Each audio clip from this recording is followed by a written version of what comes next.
Баршаңызға сәлем. Бүгін біз сіздермен күнделікті тағамды бірақ ерекше етіп дайындайтын боламыз. Осылай ең бірінші уақыттап окорочкамызды турап аламыз. Өзіңіздің қалауыңыз бойынша фарш, ет қолдансаңыз болады.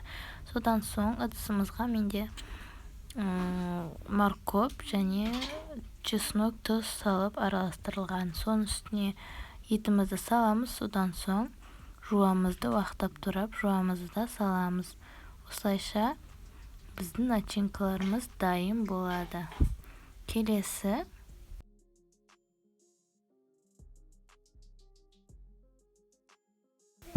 Келесі картошкаларымызды жуып, турап, ашып, осылай банағы начинкаларымызды бір келге болғанша араластырып, картошкамыздың ішін толтыратын боламыз.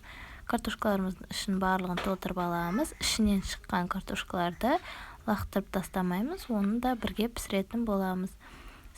Менде 2 кісі болғандықтан аз порция жасадым. Өзіңіздің үйіңізде семьяңызға қарай порцияңызды үлкейтсеңіз болады. Мінекей осылайша картошкаларымыздың барлығын ішін толтырып аламыз. Келесі қызып тұрған табамызға майымызды құйып, жуамызды қыздырып аламыз. Жаңағы начинкадан қыттай салып жібердім, сонында қуырып аламыз. Біздің жуамыз әбден қуырылғаннан кейін жаңағы ішінен шыққан картошкаларды салып араластырып қуырып жібереміз. Содан соң үстіне су құйып дәмдеуіштерімізді саламыз.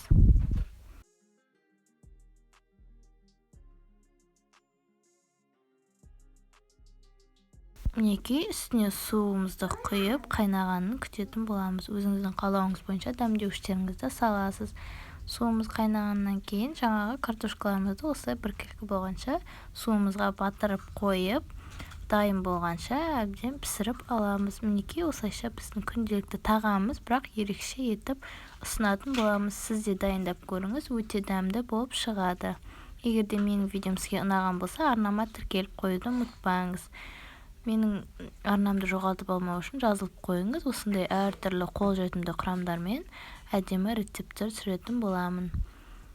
Менің видеомды соңына дейін қараған болсаңыз, хотя бы лайк басып кетіп, мені қуанып кеттіңіз. Рахмет көп-көп.